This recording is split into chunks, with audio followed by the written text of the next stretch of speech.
जय हिंद, नमस्कार दोस्तों। मैं गौरव यादव, गौरव फिजिकल एकेडमी गुना से। तो आज आप हमारे सामने जो देख रहे हैं, बहुत सारे बच्चे पीछे नहीं हैं, लेकिन आज आप देख रहे हैं दिल्ली एसआई सब इंस्पेक्टर का इन्होंने अपना फिजिकल पास किया है। तो ये सारी चीज़ें बताएंगे। इसके पहले हम बता देते हैं 411 सिलेक्शन हम अभी तक पूर्ण रूप से दे चुके थे और ये 412वां हमारा सिलेक्शन आ चुका है। तो हमारे राहुल शर्मा ने कैसे यहाँ तैयारी की है, और ख़ास करके ये वीडियो उन लोगों के लिए होगी जो दिल्ली एसआई का फिजिकल देने वाले हैं, उनको कहाँ समस्या आने वाली है।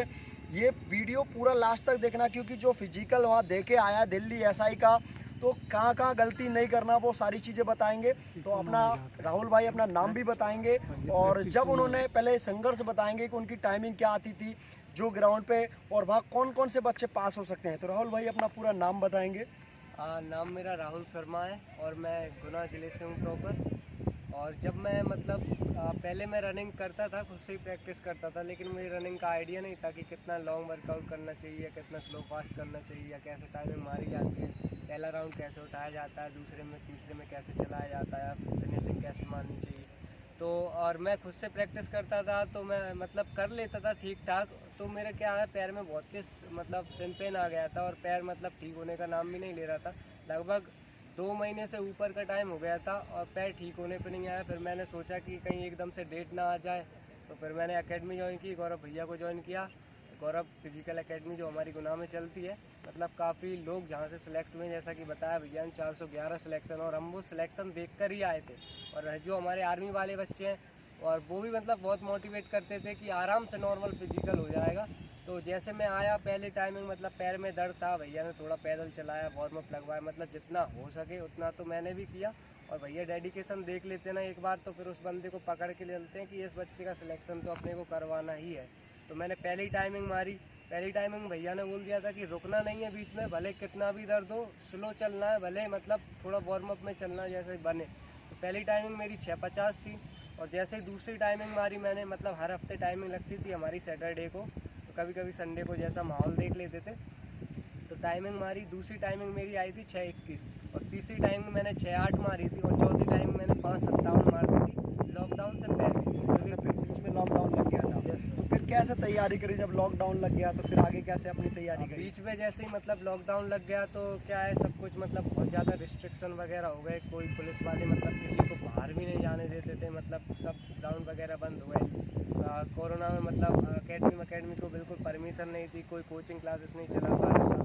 तो फिर वहाँ पे मैंने क्या किया कि खुद से भैया से मतलब फ़ोन पे गाइडेंस ले, मतलब जो गाइडेंस लेके कि सर मैं कैसा क्या लगाऊं। तो अच्छा, बीच में एक दिन लॉकडाउन में तुम रनिंग करने आए, तो उस समय पुलिस ने भी पकड़ लिया था। तो हाँ। वीडियो कॉल मुझे वहाँ से करा कि सर पुलिस ने मुझे पकड़ लिया है, कोई केस वगैरह ना बना दे। तो कैसे फिर उस समय क्या फील हो रहा था कि एक पुलिस क्षेत्र में जा रहे हो और आपको तैयारी नहीं करने दी जा रही है, और कहीं ना कहीं आपको रोक लिया गया है, चाहे कोई कंडीशन हो, रिजल्ट भी आपका दे दिया कि भाई इतनी तारीख को दौड़ने के लिए आना है, या रिजल्ट आपका आ चुका है, और आपको एक टारगेट था कि हमें पास भी होना, और पास के लिए दौड़ने भी नहीं दिया जा रहा। तो उस समय कैसा क्या फील कर रहे थे आप? मतलब जब मैं आ रहा था ना सुबह के टाइम, तो मैं गोपालपुरा रूट से आ रहा था, और यहाँ पे मुझे मतलब लाल परेड के आगे, मतलब मैं साइड से निकल रहा था, उन्होंने गाड़ी एकदम रोक ली। और वहाँ पे जो टीआई सर थे, मतलब शर्मा टीआई थे, तो उन्होंने मतलब कहाँ जा रहे हैं, तो मैंने बोला भी था सर मेरा दिल्ली एसआई का फिजिकल है, रिजल्ट वगैरह आ चुका है, डेट भी मतलब आने को ही है, तो तैयारी कही बेटा, आप अगर मतलब रूल्स के खिलाफ जाओगे तो आपको मतलब ऐसा नहीं होगा कि फिजिकल है, आप बाद में कर लेना जब परमिशन दे दी जाए। तो फिर वहाँ पे मुझे मतलब उन्होंने गाड़ी में बिठाल के, यहाँ पे एक मतलब जेल टाइप की बना लेते हैं, वहाँ पे 3-4 घंटे बिठाया। और फिर वहाँ पे पहले मतलब तो फिजिकल से पहले जेल जा चुके थे? नहीं, बिल्कुल भी नहीं। मतलब जेल में ले जाके नहीं, तुम्हें वहाँ नहीं। बिठा दिया था? हाँ, मतलब वहाँ पे बिठा दिया गया था, और वहाँ पे मतलब 3-4-5 घंटे बिठाया, 12 बजे तक। मेरी दादी को भी कोरोना हो गया था, तो फिर हमने मतलब घर में कोई इतना मतलब एजुकेटेड पर्सन नहीं रहता, कोरोना में बहुत ज़्यादा केयर वगैरह भी करनी पड़ती है। तो 22 दिन मैं हॉस्पिटल में रहा था, 22 दिन में हमारी तो उस छुट्टी। समय प्रैक्टिस तो हो नहीं पाई 22 दिन? बिल्कुल 22 दिन में बिल्कुल भी प्रैक्टिस नहीं हो पाई, क्योंकि नॉर्मल हुई। फिर भैया ने बोला कि प्रैक्टिस नहीं छोड़ना है, क्योंकि अब कभी भी फिजिकल आ सकता है, कोरोना भी एंड पे चल रहा है। तो फिर दोबारा से प्रैक्टिस स्टार्ट की। और फिर जैसे ही मतलब प्रैक्टिस स्टार्ट की, 10-15 दिन बाद फिर बहुत ज़्यादा पानी, आपने देखा होगा गुना टॉप पे चल रहा था, इंडिया में टॉप पे चल रहा था, प्रैक्टिस हो ही नहीं पा रही थी 8-10 दिन। मतलब 1 अगस्त को हमारे एडमिट कार्ड आ गए थे, जहाँ पे बता दिया गया था 13 तारीख को फिजिकल है। मैंने 1 तारीख को तैयारी नहीं की, 2 को भी नहीं की, 3 को भी नहीं की तो इतना ज़्यादा डिमोटिवेशन आ गया था। मतलब एक हफ्ता ही बचा है क्योंकि लास्ट के 2-3 दिन तो आपको रेस्ट लेना ही पड़ता है। तो वहाँ पे क्या 3 दिन को मैं मतलब भैया के पास गया तो भैया ने मतलब वर्कआउट बता दिया था कि इतने इतने राउंड लगा लेना। तो मैंने रेन कोट पहनकर ही मतलब वर्कआउट लगाया था पूरा, क्योंकि वहाँ पे आपको बीमार नहीं होना है। अगर लास्ट टाइम आप बीमार हुए तो सारी प्रैक्टिस बेकार है और इंजरी भी नहीं आनी चाहिए कोई। तो वहाँ पे लगाया। फिर 4 तारीख से पूरा रेगुलर मतलब पानी भी बरसता था, तो जैसे ही थोड़ा सा भी बंद होता ना 5-10 मिनट के लिए, उसमें हम अपना वर्कआउट कर लेते थे। और सारा मतलब जैसे भैया ने लॉन्ग रन एक दिन 20 किलोमीटर भी हमें मतलब टेकरी रूट जो रहता है हमारे गुना में वो लगवाया था। और वहाँ के बाद एक दिन स्लो फास्ट लगवाया, तो उससे क्या पूरी बॉडी फ्लो में आ गई थी। और अंदर लगा कि यार मैं 20 किलोमीटर दौड़ लगा चुका हूँ तो कहीं ना कहीं सब पास कर दूंगा। इसके बाद में फिर लॉन्ग जंप की व्यवस्था नहीं थी, हाई जंप की, फिर हर जगह कीचड़ भरा हुआ था, पैर फिसल रहे थे। तो एक ऐसा काम चल रहा था, उस कीचड़ में ही हम लोगों ने एक पूरा भसुए का एक लॉन्ग जंप का और हाई जंप का उसी में व्यवस्थित करा कि मतलब मैं 4 बार बीच में रुकना पड़े तब जाके हम एक लॉन्ग जंप लगाते थे। फिर भी हम उसको पास करके गए और अंदर एक फीलिंग आया कि हम सारी चीज़ें कंप्लीट करके जा रहे हैं। और वहाँ पे मतलब भैया ने मतलब रनिंग का तो हमारा पूरा क्लियर हो चुका था कि मतलब 6.5 मांगे ना तो हम पहले पे मारेंगे, ये खुद कह के गए थे और भैया ने कह के ही भेजाया था। और हमने मतलब एक क्लिप डाल देंगे हम, अगर जिन लोगों को डाउट हो कि पहले पे अपन ये कहते हैं कि दौड़ तो कोई भी निकाल देगा, ठीक है, दौड़ तो सभी की निकल जाएगी और जिनकी नहीं निकलेगी उनकी नहीं भी निकलेगी। लेकिन आपको हमने ग्राउंड पे बोला था कि ये बच्चा भोपाल में जाके दिल्ली एसआई सब इंस्पेक्टर में पहले नंबर पे दौड़ के आएगा। और साइड में आप क्लिप देख रहे हैं, आपको क्लिप लगा दी हमने, साइड में आप क्लिप देख रहे हैं, तो ये 250 में से मतलब वहाँ पे पहले नंबर पे दौड़ के आए। ये वीडियो आप देख रहे हैं और पूरा आप सुनेंगे और क्या क्या चीज़ों का आपको ध्यान रखना है। यहाँ पे मैंने रनिंग तो क्लियर कर ली थी, जैसा भैया ने आपको बताया कि लॉन्ग हाई के लिए हमने मतलब एक जहाँ पे हमारे स्टेडियम में काम चल रहा है वहाँ बसुआ डला था, जो हमारा ट्रैक था वो पूरा का पूरा भर चुका था। और इतना टाइम भी नहीं रहता कि मतलब इतनी मेहनत उसे खोदने में लगा, इतने में तो हमारी प्रैक्टिस ही हो जाएगी। तो हमने एक दिन क्या हुआ, पूरा ट्रैक भैया ने खुद अपने हाथ से और हमने भी हेल्प की थी बनाया। और वहाँ पे हम प्रैक्टिस करते थे, हमें ऐसा वो ट्रैक नहीं मिला था कि बीच में गिट्टी वगैरह भी थी। लेकिन फिर वहाँ पे हमने मतलब इतनी गिरी से गिरी हालत में वो कर ली थी ना प्रैक्टिस की, वहाँ कैसा भी हो वहाँ मार देंगे, ठीक है। तो प्रैक्टिस की। और अब मैं बताऊंगा कि मेरा फिजिकल कैसा। सुबह के टाइम पे बच्चों को कितने बजे वहाँ पहुँच जाना चाहिए? सुबह के टाइम पे वैसे तो आप अगर दूसरे मतलब ज़िले से हो तो कोशिश करो कि एक दिन पहले ही वहाँ का मतलब देख लो आप, तो बेटर रहेगा वैसे, क्योंकि रात में बस से या ट्रेन से सफ़र करोगे तो रिपोर्टिंग टाइम ग्राउंड का किस समय था? 6 बजे रिपोर्टिंग टाइम 6 बजे ग्राउंड में अंदर पहुंच गए और सारे काम मतलब टाइम टू टाइम ही होते हैं। 6 माने बिल्कुल 6 घड़ी के बज जाएंगे ना तब एंट्री स्टार्ट हो जाएगी। बिल्कुल। अच्छा, दौड़ कितने बजे तक पूरी हो गई थी आपकी? दौड़ तो हमारे बैच डिवाइड हो जाते हैं, मतलब एक बैच में लगभग चेस्ट वाइज नंबर रहते हैं। मेरा 7 नंबर था। 20 बच्चे कुछ एक्स सर्विसमैन रहते हैं, वो हट जाते हैं, उन्हें रनिंग वगैरह नहीं करनी रहती।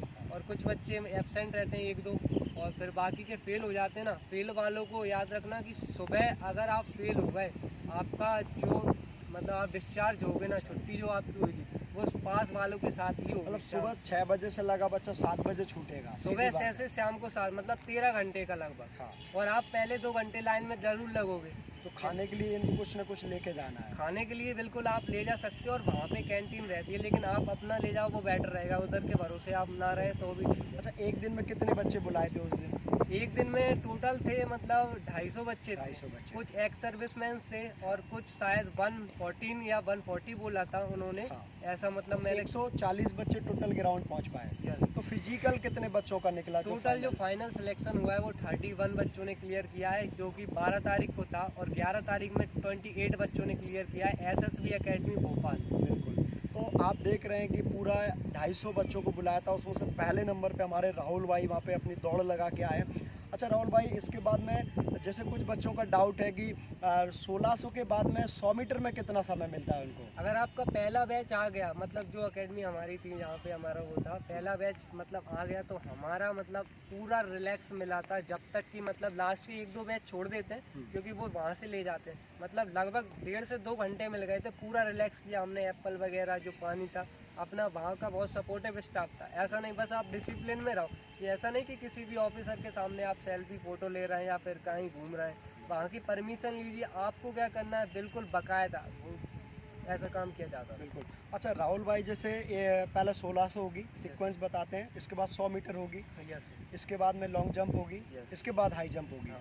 ठीक है ना, बीच में गोला फिर बाद में होगा, लास्ट ही लास्ट में गोला फेंका जाएगा। एक सीक्वेंस में आपको बता देता हूँ, पहले 1600 मीटर होगी, 1 घंटे का समय मिलेगा, फिर आप 100 मीटर दौड़ेंगे, फिर कम से कम 15-20 मिनट का समय मिलेगा, फिर आप लॉन्ग जंप लगाएंगे और लॉन्ग जंप के 10 से 12 मिनट के बाद हाई जंप होगा, और हाई जंप के बाद फिर आपका लगभग आधे घंटे का समय मिलेगा गोला के लिए लास्ट में, फिर आपका गोला फेंकेगा, और जब गोला पूरा हो जाएगा इसके बाद आपके डॉक्यूमेंट्स वेरिफिकेशन चलेंगे, उसके बाद आपका पीएसटी फिजिकल ठीक है, फिजिकल स्टैंडर्ड होगा, और जिसमें चेस्ट मेजरमेंट भी होगा।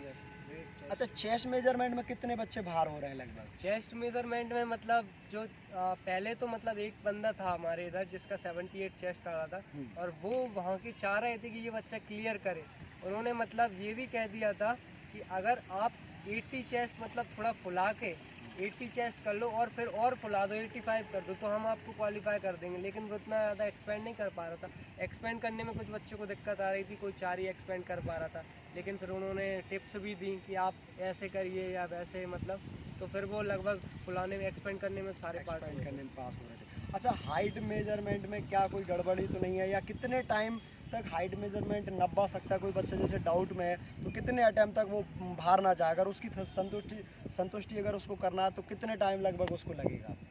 हाइट मेजरमेंट में मतलब काफ़ी ज़्यादा समय दिया था, मतलब जो वेट हाइट और जो चेस्ट होता है उसमें ज़्यादा टाइम दिया था हमें, मतलब जितना हमारा फिजिकल में टाइम नहीं लिया उतना उसमें टाइम दिया था। मतलब 3 बच्चे हाइट में फेल हो गए थे, मतलब एक की 2 जनों की मतलब 168 या 167 पॉइंट थी और एक की 169 थी।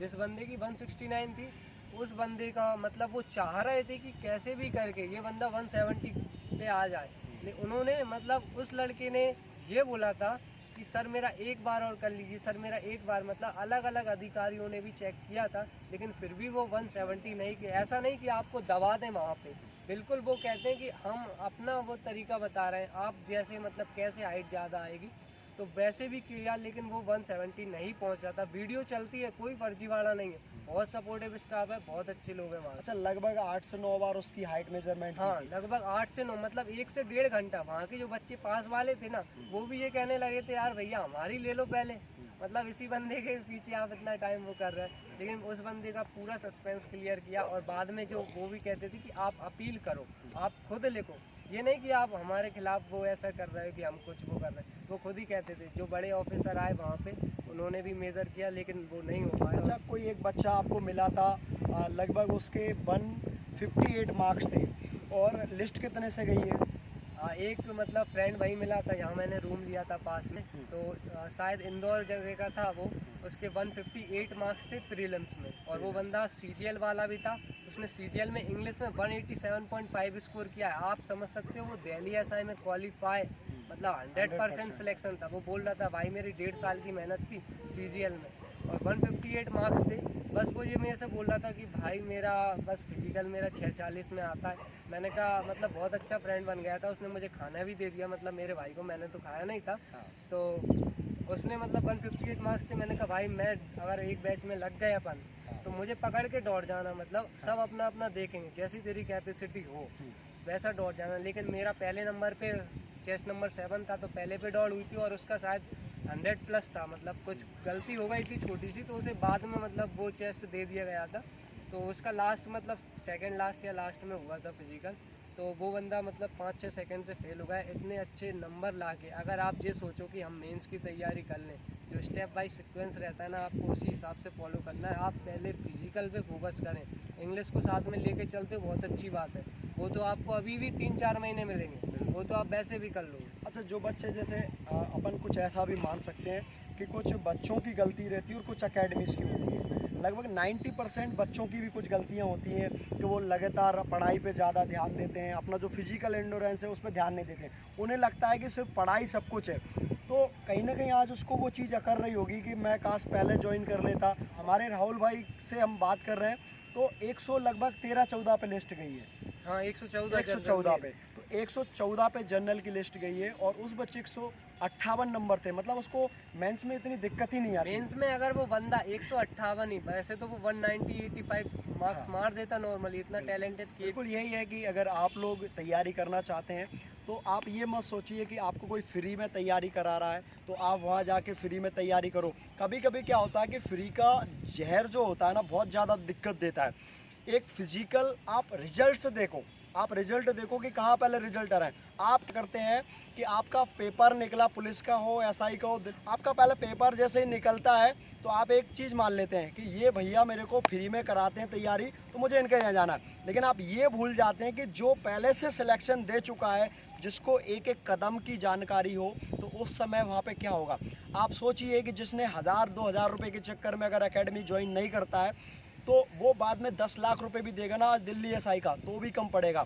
अगर मैं उसको बोल दूं कि 20 लाख रुपए मुझे दे दो, मैं डायरेक्ट सिलेक्शन कराऊंगा, तो आज मुझे 20 लाख रुपए 411 सिलेक्शन देना, समझ लो ना 411 परिवार आज जॉब ले चुके हैं। तो वही है कि एक हमारे राहुल भाई उसमें से 2 बच्चों का फिजिकल आपका अभी होने वाला है। आप अगर यहाँ तैयारी करने आना चाहते तो बिल्कुल आप आके यहाँ तैयारी कर सकते हैं। बहुत जल्दी बहुत अच्छी व्यवस्थाओं के साथ मैं दोबारा मिलूंगा। राहुल भाई जितने लोग वीडियो को वॉच कर रहे हैं तो उनके लिए क्या कहना चाहोगे एकेडमी के बारे में, यहाँ की तैयारी कैसे करेंगे? यहाँ की जो अकेडमी होती है, मतलब हमारे जो भैया हैं वो तो सपोर्टिव रहते हैं, लेकिन जो आर्मी वाले बंदे हैं, अगर आप एक बार उनके साथ दौड़ना और जो कैसे खींचा जाता है वो सीख गए ना, लास्ट में मैं जो टाइमिंग लगवाई थी ना, भैया ने खुद साथ में दौड़ा के मतलब स्टार्टिंग कैसे ले जाना है और आपको लास्ट में कैसे फिनिश करना, वो जो चीज़ रही ना वो वहाँ पे इतना फ़ायदा की। क्योंकि एक बंदा मेरे साथ मतलब 1000 मीटर या 1200 मीटर तक दौड़ा था, लेकिन लास्ट में जब मैंने खींचा ना तो वो बंदा कम से कम 10 से 12 सेकंड पीछे रह गया। तो ये आपको मतलब जहाँ सिखाया जाता है कैसे, मतलब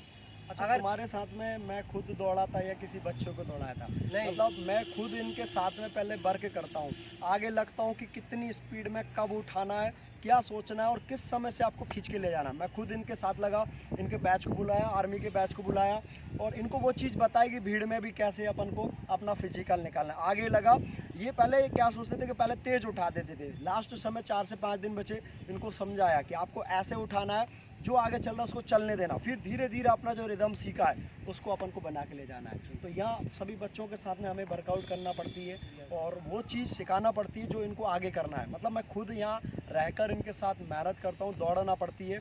सीटी या इंची टेप लेने से कोच नहीं बन जाते हैं, तो वही सब मैं आपको बोल रहा हूँ। क्योंकि ये बड़ा फिजिकल है इसलिए हमें गुस्सा आ रहा है सारी चीज़ों पे कि इतना बड़ा फिजिकल कि मतलब में 4-4 साल लग जाते हैं सीपीओ निकालने में और एक उम्र सीमा कम रहती है, इसकी वजह से बाद में दे नहीं पाते, 21 से 25 बाद में दे नहीं पाते हैं। तो वीडियो अच्छे लगे तो लाइक शेयर कमेंट जरूर करें और हमारे आर्मी वाले बच्चों के लिए थैंक यू एंड जय हिंद और सलूट जरूर लिखे, क्योंकि वो हमेशा हमारे यहाँ का बैच सभी बच्चों चाहे पुलिस एसआई हो सभी को हमेशा के लिए सपोर्ट करता है। आर्मी वाले बच्चों के लिए जय हिंद, लव यू ऑल, जय हिंद जय भारत।